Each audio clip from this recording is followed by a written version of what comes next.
Bob was 68 when his world quietly began to shrink. It didn't happen with a dramatic medical emergency or a sudden trip to the hospital. It happened on a Saturday morning 2 summers ago. He grabbed his tackle box to walk down the driveway for a fishing trip, just like he had done for decades. But this time, that short walk felt heavy. Getting up from his favorite armchair required a deliberate, conscious breath. Later that afternoon, standing at the bottom row of his grandson's baseball bleachers, Bob looked up at the top tier, felt a sudden, cold wave of hesitation in his chest, and decided to just stay on the concrete below. He didn't panic. He just looked at his shoes, sighed, and quietly accepted that this is what 68 is supposed to feel like. But here's where things get deeply uncomfortable. For a significant number of older Americans, this creeping loss of physical freedom has absolutely nothing to do with chronological age. And yet, if you stop taking the hidden trigger behind it tomorrow morning, you could be putting your life in immediate danger. Look, if you talk to 10 different cardiologists, 9 of them will aggressively disagree with what I'm about to tell you. They will say that the side effects I see in my clinic are statistically rare, affecting maybe a small single-digit percentage of patients in controlled clinical trials. And on paper, they are right. But when you've spent 22 years sitting across a kitchen table from thousands of seniors who are watching their independence slip away, you stop treating people like a statistical average on a spreadsheet. My name is Dr. Robert Carter. And after 2 decades as a senior health advisor, I've learned that the line between a life-saving treatment and a debilitating side effect is much thinner and much messier than the medical establishment wants to admit. Most people assume that if a daily pill is working against them, a routine blood test will flag it. You go in for your annual checkup. Your numbers look pristine on paper. Your doctor smiles, and you are sent home with a clean bill of health. Yet, you still feel completely drained of your vital spark. Let's start with a massive contradiction that most medical channels are too afraid to touch. Consider the most heavily relied upon class of drugs in modern medicine, statins. Names like atorvastatin, rosuvastatin, or simvastatin. Let's establish something right now that might surprise you. I am not anti-statin. For patients with established cardiovascular risk, the protection these drugs offer against a catastrophic cardiac event is entirely real and undeniable. If you walk away from this video and just dump your medication down the drain, you are putting your life at serious risk. But we have to talk about the physiological trade-off. While that tiny pill is working to protect your vascular walls, it can simultaneously disrupt a completely separate metabolic pathway, one responsible for supporting your body's natural production of a coenzyme called CoQ10. Think of CoQ10 not as a supplement from a health food store, but as a primary spark plug inside your muscles. In certain individuals, when a drug alters that pathway, the cellular engines inside their muscles can end up running on low voltage. In a clinical setting, we look for muscle stress. In real life, it just feels like someone tied 5-pound ankle weights to your legs while you were sleeping. But wait, here's where the medical textbooks get it wrong. Take a patient of mine named Franklin, a 71-year-old retired electrician from Dayton. He'd been taking a standard dose of atorvastatin for 6 years. By year 6, walking from his living room to the kitchen felt like hiking a mountain. Franklin didn't just sit back. He bought expensive walking shoes, forced himself to exercise, and tried to push through the fatigue. He almost ruined his joints because he assumed his muscles were just failing him. His previous doctor told him, "Franklin, you're 71. You're just slowing down." When we finally looked closer, we ran a specific blood marker for muscle enzyme stress called creatine kinase. In most patients, that number is low. Franklin's was nearly 4 times the normal baseline. His daily regimen was inadvertently causing his muscles to work against themselves. But here's the twist. We didn't stop his statin. If we had, his cardiovascular risk would have spiked dangerously. Instead, we safely adjusted his medication type to a different class and introduced targeted CoQ10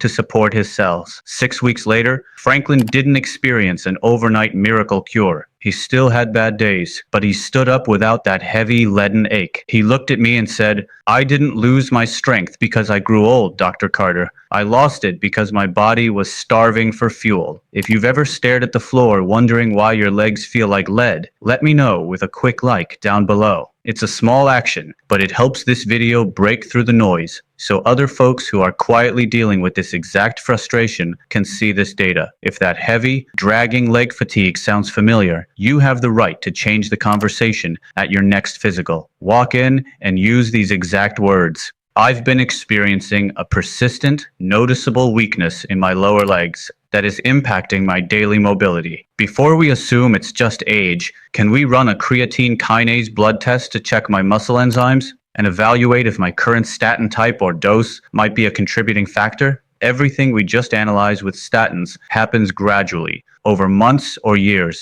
But this next issue is a sharp, sudden contradiction that triggers a completely different kind of danger. It involves blood pressure medications, specifically beta blockers, diuretics, and ACE inhibitors. Uncontrolled hypertension is a silent killer. No responsible medical professional will ever dispute that. But here is the structural flaw in modern senior care. The clinical push to drive your numbers down can sometimes be so aggressive that the blood pressure drops lower and faster than an older cardiovascular system can comfortably process. When a younger person stands up from a couch, their blood vessels constrict in a fraction of a second, pushing blood upward so the brain never misses an echo of oxygen. But as we cross into our 60s and 70s, that natural reflex can lag. Now, add a powerful prescription drug that is actively forcing those vessels to remain relaxed and dilated. The moment you stand up vertical, your blood pressure plummets before your body can compensate. The room tilts slightly. Your vision dims at the edges. A wave of weakness hits your knees, and for 3 to 5 seconds, you are completely unstable. Then it passes. And because it passes quickly, most seniors never think to mention it. They just lean against the kitchen counter, catch their breath, and say, "I just stood up too fast." But let's look at the actual data. Accidental falls are the leading cause of injury-related complications for older adults in this country. And when you review the medical charts of seniors who suffered devastating hip fractures, this brief, fleeting blood pressure drop is one of the most consistent, recurring factors. This isn't a minor dizzy spell. It's a major safety crisis hidden in a 3-second window. Think about Martha. One afternoon, Martha looked out her living room window and realized her rose bushes, which she had meticulously tended for 30 years, were completely choked with weeds. She hadn't touched them in 2 months. But here's the part she didn't tell her family. Martha wasn't lazy. She had quietly rearranged her entire living room, placing the chairs, the sofa, and the end tables closer together so that no matter where she stood, there was always something solid within arm's reach. She had become terrified of open spaces in her own home. When she came to my clinic, we checked her blood pressure sitting down and then had her stand up. Her systolic pressure plummeted 28 points in less than 30 seconds. Martha literally gasped, gripped my medical assistant's arm, and said, "That's it. That is the exact terror I feel every single day." We didn't abandon her blood pressure control. We simply worked with her specialist to gently ease back the aggressive dosage to a safer baseline. 3 weeks later, Martha walked all the way down her long driveway to get the mail, entirely unassisted, without holding on to a single thing. If your body is experiencing those brief unstable moments when you stand up, do not ignore it. Write this down on a card and hand it to your doctor. I am regularly experiencing sudden dizziness and physical instability for a few seconds immediately after standing up. I want to perform an orthostatic reading today, checking my blood pressure both sitting and standing to see if my current blood pressure prescription is dropping my numbers too low. This brings us to the third type of medication, and this is perhaps the biggest blind spot in senior health because it has absolutely nothing to do with your heart, your brain, or your circulation. In fact, most people take it for something they consider a simple routine annoyance. Acid reflux. These are proton pump inhibitors, or PPIs. But here is the biochemical reality we often overlook. Stomach acid isn't just waste fluid. It is the highly specialized, acidic environment your body absolutely requires to strip away and absorb fundamental nutrients, specifically vitamin B12, magnesium, and calcium. When you suppress that stomach acid day after day, year after year, your digestive tract can lose the ability to process these elements effectively. Your body doesn't complain immediately. It quietly draws down its deep,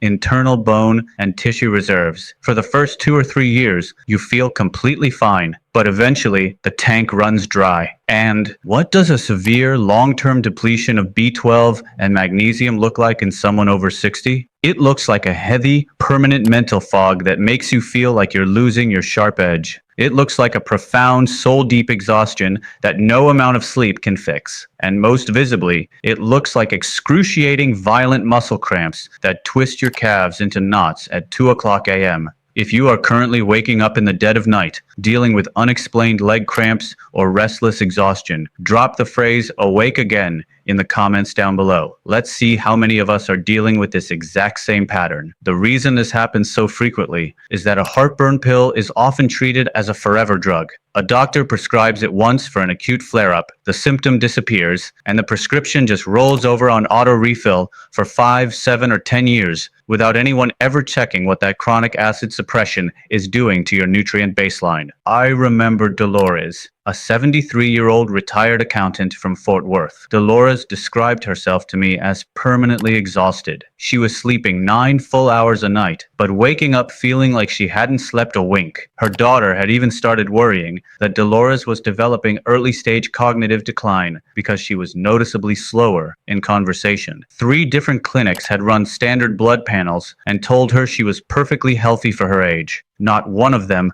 had ordered a specific B12 or magnesium check. When we finally ran the targeted nutrient panel, her B12 was hovering at a critically low level, and her magnesium was virtually non-existent. Under strict clinical supervision, we began a highly structured, gradual step-down plan to safely transition her off the heavy PPI while introducing targeted, bioavailable nutrients. 4 months later, Dolores sat at my desk, looked me in the eyes, and said, "I forgot what it felt like to wake up and just feel like a human being. I thought that part of my life was gone forever." It wasn't gone. It was being starved by a tiny capsule she took with a sip of coffee every morning. If you have been taking an acid-blocking medication for more than 6 months, you need to advocate for your own chemistry. I have been on this PPI reflux medication long term. I want to run a comprehensive vitamin B12 and magnesium serum panel to check my absorption levels. And I'd like to discuss a safe, supervised plan to manage my reflux without starving my nutrient reserves. Let me be completely uncompromising about this.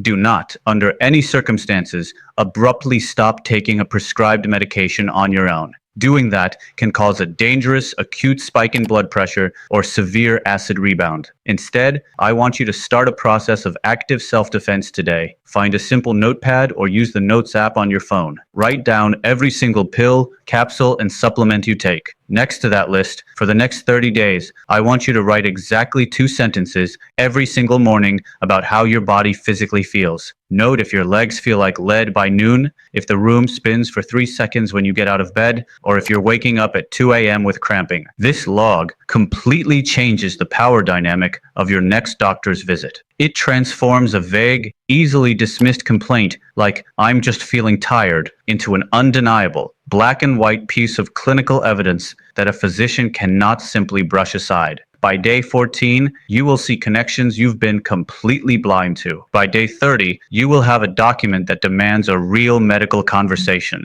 Next week, we are breaking down the single most vital blood test for adults over 65, a test that is almost never included in a standard physical, but can accurately predict physical decline 5 to 10 years before the very first symptom appears. If you want to arm yourself with that data before your next annual physical, make sure you hit the subscribe button right now so you don't miss it. The physical reality you experience in your 70s, 80s, and beyond is not entirely dictated by your birth certificate. It is being actively driven by what you tolerate inside your body tonight. And for many people, that realization changes everything, because the real question isn't how old you are. It's whether your daily life still feels like it belongs to you.